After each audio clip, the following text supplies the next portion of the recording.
And we're back, YouTube. Thank you for tuning in. As always, I appreciate that. Today, let's review Lucy Dreaming. Oh, another gem of a point-and-click adventure game.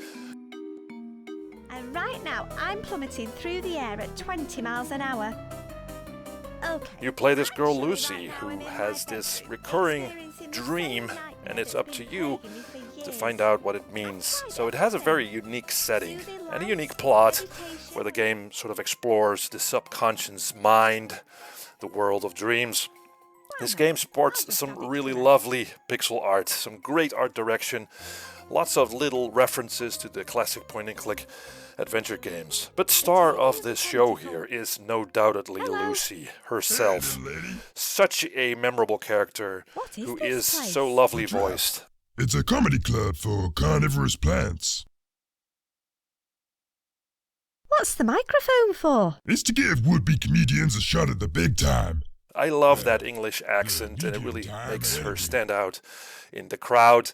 It really brings Lucy alive. I've heard that the voice is actually from the wife of the developer, so amazing. This is a family affair of a game, and it just works. It really does, and it sort of shows that good voice acting can really elevate an adventure game to that next level. Also, the writing here is spot on. There's some witty dialogue, snarky remarks from Lucy, but all just fun-loving, and it's just a great time to hang around with Lucy. That guy's using it. There are also some nice tunes, music tunes here as well, but some get really repetitive after a while, so I turned that off. Then I noticed that there aren't a whole lot of sound effects or ambience here in this game. For instance, when you go to the town square, you sort of expect that there's a lot of bustling sounds going on, but that wasn't really. It's just a thing that I noticed. This being a point-and-click adventure game, you know the drill in terms of gameplay. You go around the screens trying to pick up items, combining items, using them on things in the environments. You talk to other funny characters that are also very well voiced.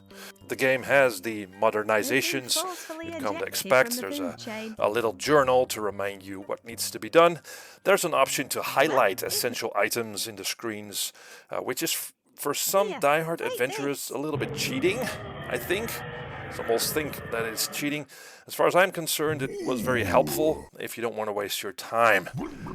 Also, the game doesn't overflow you with all kinds of nonsensical items, although there were a few that weren't used throughout the game, which I found a little surprising. There's also a handy map to travel instantly between locations as well, so that's good.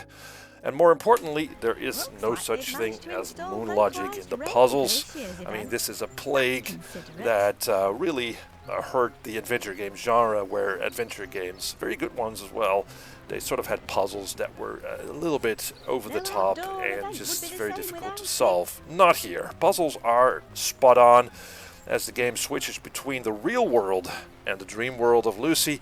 The ones in the real world are pretty self-explanatory, and the ones in the dream world are somewhat weirder, but still logical.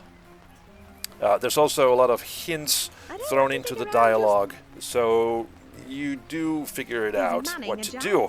Unfortunately, the game loses a little bit of its momentum in the middle section of it, where it sort of falls into the trap of, well, I can do something for you if you can do something for me type of situations. And the switching between the real world and the dream world does, to solve some puzzles, does get a little tedious after a while. But overall, this is a really good and sizable adventure game, actually. I think it's actually a very good entry point for newcomers to the genre, because of the modernizations and the fact that the puzzles aren't too complex. So far, it's been a great year for point-and-click adventure games, and this one is high up my list of the best games of 2022. I've played quite a lot of them, but there's still quite a few out there that I want to check out, so we'll see at the end of the year. But Lucy Dreaming, I can recommend wholeheartedly. Thanks guys for watching, and see you next time.